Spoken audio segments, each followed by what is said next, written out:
Friends, hello, welcome back. We're here with installment number 2 of our redraft series. We're doing the Detroit Red Wings. We started 2015 with the Devils. We're going to start 2013 with the Detroit Red Wings. And as always, it's obviously completely hypothetical here. You know, they drafted different spots. They drafted certain players. We get that. But just for fun, let's take a look at some of these draft picks the Detroit Red Wings could have had starting in 2013.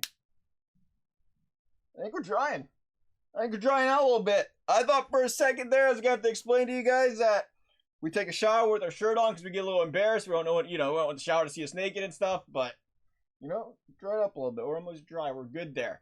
2013 now. Right, that's what we came for. 2013, man, that was Zetterberg, Datsuk. Aging Zetterberg and Datsuk. Both of them clearly not young anymore. I think Datsuk, they're both mid-30s, right? Yeah, aging Cronwell, if you will. Most of their team was old. At the time, their youngest D-man was 22. They didn't have a player register more than a point that was over the age of 22 or under the age of 22. This is a very young team across the board. And I think this is a draft you say, hey, let's just take the best available with a bias towards defense. That's me personally thinking a bias towards defense. The reason you do that is because we just mentioned the whole team's old. You're not rebuilding yet because you still have really good old players, but you're in that phase where you want to try to rebuild-esque towards the future as well. So you're looking for the best players, and when you look for the best players for a complete rebuild, you want to start the rebuild with defense because defense takes 3-4 years to obviously, develop. Compared to a skater, or a forward, I should say, he'd come out there first year out being drafted, ready to go. Second year, ready to go. It takes 2 or 3 years. So you got to get the D-men and the skaters to kind of mesh together there and come in together as one years down the road. So for that reason, we're passing up on Mantha, and we're going to take the guy taken 6 spots later in this draft. You may have heard of him, Shea Theodore.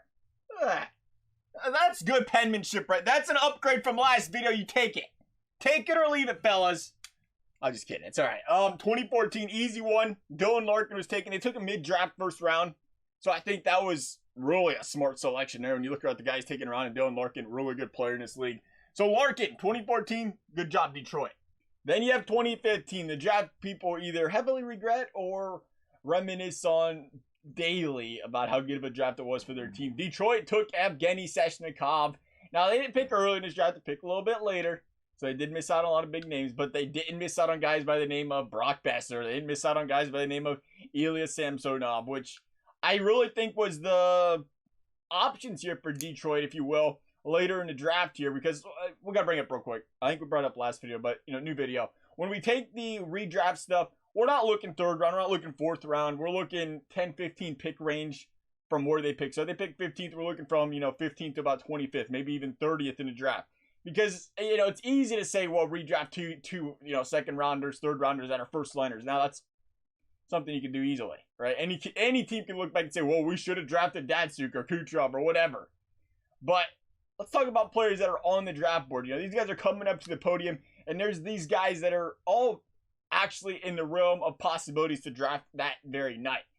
You take Kucherov in the 6th round, he wasn't on that 1st round list. He wasn't taking the 6th round, but you get the point. If he was taking a guy in the 6th round as a stud, he wasn't on the draft board night 1. These other guys were on the draft board, so we tried to do things in that perspective, if you will. Nonetheless, 2015, Besser, Samsonov. Peter Mrazek just came off an absolutely stellar year. So, it's still young. He didn't really play a full year, but he played really well. So for that reason, I think they say, let's forget about Samsonov. And you go with the guy that's got over 200 points in about 280 games so far in his career, in Brock Besser here. 2016, the Detroit Red Wings are like, how about Dennis Kalowski? He seems nice. He was just on waivers not that long ago, but he seems nice. So we're probably not going to keep him. Again, Detroit, drafting back half of the draft. Not a lot out there in that 10 to 15 pick range. It's not a huge upgrade, but it's depth. We're going to take Tage Thompson here. Then again, what do I know? St. Louis was pretty upset when they traded away Tage Thompson and pick up Ryan O'Reilly, if you guys remember that back in the day. I don't think they're upset now. But there was a time there's like, we can't give up Tage. Tage Thompson gets you Ryan O'Reilly. A pretty good pickup right there, Detroit. Throw in like a Sabotka, maybe, what else did they throw in there? A pick? Was it a pick? I think it was a pick. Couple, you guys can do it. You got another center. Make it work out. Tage Thompson got a lot of trade value. If you're doing it with the Buffalo Sabres. 2017. Detroit said, how you feel about Michael Rasmussen? I'll tell you how I feel about it.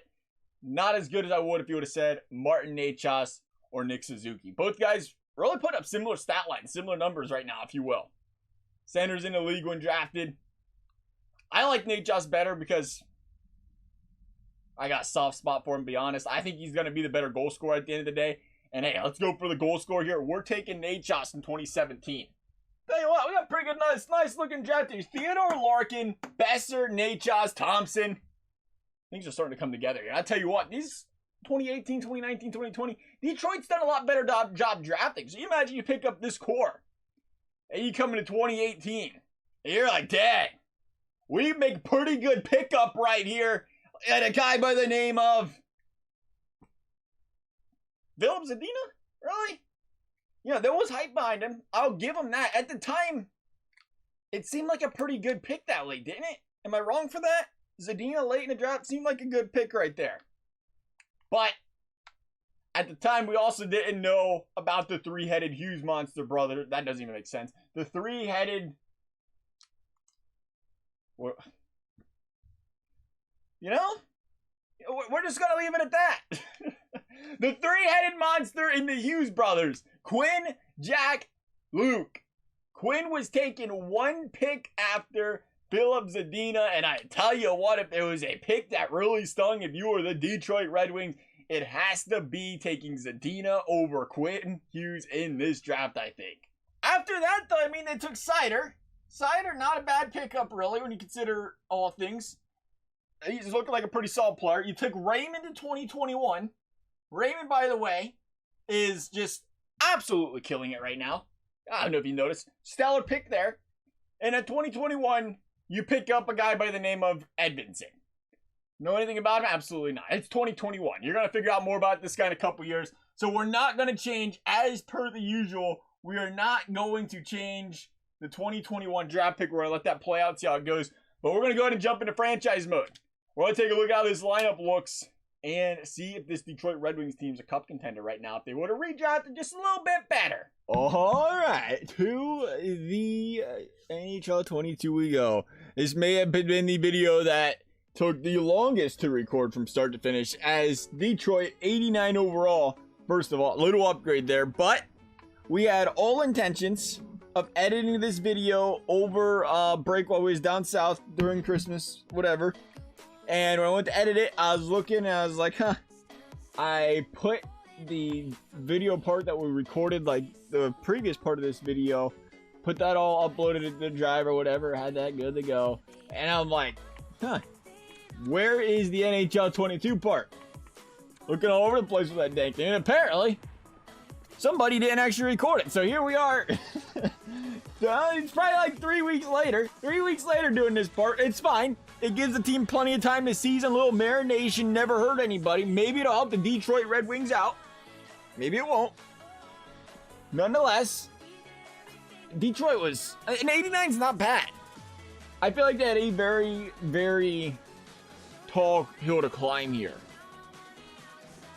You know what's crazy is I'm starting to think, yeah, you definitely don't. You definitely take Besser over Samson. I was starting to rethink, like, no, there's no chance. Because you look at their goaltending situation, no, there's no chance. I don't think at that point in time you would have ever done that.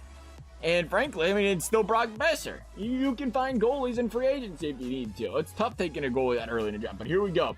Bertuzzi, Larkin, Besser. Second line now, Lucas Raymond, Martin Necas, Verana. Then you have Nemestikov, Suter, Thompson. Still fourth liner. That's all right. It's all right.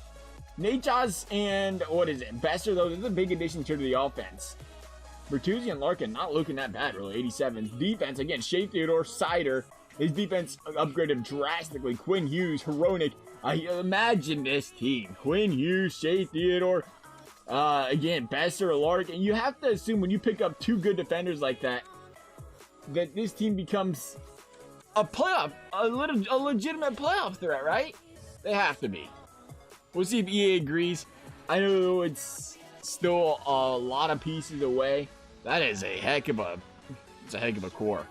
That's a heck of a core when you consider you got some young guys that are still nowhere close to reaching their full potential that are playing really well as well right now for these Detroit Red Wings. Again, Raymond, Seider, Couple guys I drafted this year. Here we go, though. Starting 1-1. I mean, you're going to lose to the Red Wings, or Lightning. You're going to lose to the Blue Jackets. Blue Jackets, best team in the league. Blue Jackets only gave up 6 goals a couple times this week, actually. Red Wings, not looking good to start. 2-5-2. Tough start to the season. They're going to have to turn things around, or they're just going to get absolutely walked on this season. Moving to Buffalo Sabres. They laughing at us taking Tage Thompson back. Like, yeah, you go ahead and nab him. Joke's on you, Buffalo. Where's Ryan O'Reilly again? All right, Detroit. All right, I see you. 27-14. Bouncing back a little bit. Not a lot, though, because clearly 28, 26, and 10 not going to do it. They're going to have to get a win streak going here in the month of April, and Detroit is doing just that. Here we go. Point against Winnipeg. Losing to the Senators. Can't afford that.